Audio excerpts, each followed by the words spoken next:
Hello, my name is Valerie, and today I'm going to be doing the Not a Booktube Newbie Tag. I was tagged by Joyce from Jumble of Jargon, who is awesome, so I will post a link to her channel below. So let's go ahead and get started with the questions. So the first question is, how old is your channel? I actually started making videos in October 2014. It does not seem like it was that long ago. I haven't been making videos regularly that entire time, but I did post my first video, I believe, in October 2014, so about 2.5 years ago. The second question is, what are your favorite videos to make? I would say probably a little obvious since that's mostly what I make. I really enjoy making my monthly wrap-up videos. And just getting to talk about the books that I read that month. I've also enjoyed the couple of videos I've done, maybe I've only done one, about my favorite authors. I've been wanting to get back into those. I've also enjoyed the couple videos I've made about languages or language learning. I know I made one video about language learning books a long time ago, and then I made one video about books in translation. I'm actually considering posting more language learning videos on my channel, partially just because I like making them and partially because it might be more incentive for me to actually start learning more languages, which I've been, trying to do for a while now. The next question is, what is one piece of advice you would give someone wanting to join Booktube? My one piece of advice would be not to think that you have to invest a lot of money to be able to film YouTube videos. You don't have to have a fancy camera or fancy equipment or a fancy editing software. I have been, making videos off and on for 2.5 years. I'm filming on my phone and on a stack of books on a chair, and I have a desk lamp for the lighting, and I edit with Windows Movie Maker. So if you have a phone, or any kind of camera, then you can make YouTube videos. As long as people can hear you and see you, then you're good. Don't worry that, your phone or your camera maybe isn't the best quality, and isn't like a professional camera. What really matters is your content and what you're saying. And if you're just doing this for fun, which is what I'm doing, I just do this for fun and as a creative outlet, and just to have an opportunity to meet other people and talk about books, which I love talking about. So as long as you're having fun and like I said, as long as people can hear you and see you, then you're good to go. The next question is, since joining Booktube, have you run into any unforeseen challenges?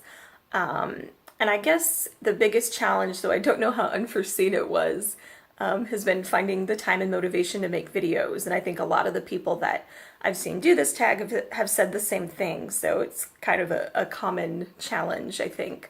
As someone who works full-time, it can be challenging to find time to make videos. I typically script my videos, so I have to find time to write a semblance of a script and then film the video and then load the footage onto my computer and then edit the video and then post the video. So there's a few steps involved, and sometimes it just seems a bit overwhelming, or sometimes I think maybe the most unforeseen challenge is occasionally feeling like I have nothing to talk about, because I am a somewhat introverted person in real life and probably on Booktube too, and sometimes, I just kind of think, well, I don't really have anything to say, but that's one of the reasons that I wanted to make Booktube videos, is to kind of get myself out of my shell and say, hey, I do have something to say, and I'm gonna say it. So yeah, just finding the motivation and then coming up with ideas for videos. So the next question is, what is a favorite book or series you've read because of Booktube? And there's been a few, but I would say one of my favorites is The Remains of the Day by Kazuo Ishiguro. This is not remotely a book that I would have read or maybe even heard of before I started Booktube. So if you haven't read this, it's a little, it reminds me of Downton Abbey a little bit, which is why I initially wanted to read it because I love Downton Abbey. Um, but it basically follows a butler named Stevens who's kind of elderly and has worked at this mansion for years, like decades, and he decides one day that he wants to go find this maid that used to work at the mansion with him, that he wants to go find her and I think offer her a job, see if she wants to come back and work at the mansion again when she hasn't worked there in decades. And it's kind of partially also to give him a vacation because I don't know that the man has ever had a vacation. So he gets in his car and drives off to go find this woman. And he also, like, there's a lot of flashbacks throughout the book of what life was like when the mansion was kind of in its heyday and actually had people there and you know, was kind of like Downton Abbey. And it's just him kind of reflecting on his life and kind of thinking, you know, was it all worth it? And it's really good. I can't recommend it highly enough. Like I said, this is not the type of book I normally read. I typically read a lot of mystery and science fiction and fantasy, occasionally classics, but kind of more literary fiction is a new genre to me. So this is something I never would have picked up before Booktube. So I highly recommend this. It's really short, so shouldn't take you too long to get through, and it's really good, so you should read it. And then the other book that I found through Booktube, I don't have a copy of. I have an ebook of it, but it's Station 11 by Emily St. John Mandel, which I think a lot of people on Booktube have read. But in case you have not, it's I guess you could call it a post-apocalyptic kind of novel. At the beginning of the novel, it shows sort of present day, and it's a situation where there's a huge pandemic that kind of kills a large percentage of the population, and society falls apart as a result. And then it shows like 10, 20 years later what society is like.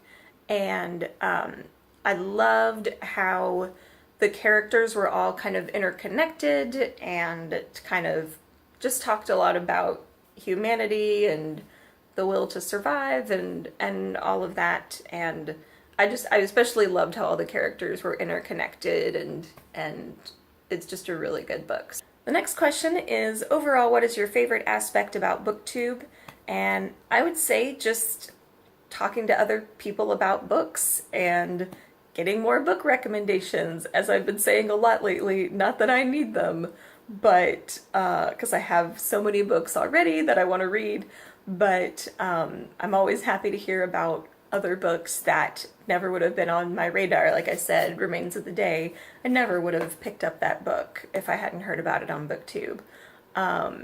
So, you know, just getting to talk to other people about books. So the next question is, one, to spread the Booktube love, give at least one newbie booktuber a shout out. And I feel terrible because I haven't been on Booktube a lot lately, and so I couldn't tell you a single Booktube newbie, really. So what I was thinking is that if you all could tell me in comments your favorite Booktube newbie, or someone maybe with not a lot of subscribers, then please tell me about them in comments, because I would love to hear about some more Booktube newbies. And the last question, as always, is who do you tag? And I think a lot of people that I would have tagged have already done this, so if you haven't done this tag already, then consider yourself tagged. So that's all I have for this video. Let me know in the comments if you end up doing this video. I'd love to see your video. And until next time, thank you for watching, and I hope you have a fantastic day.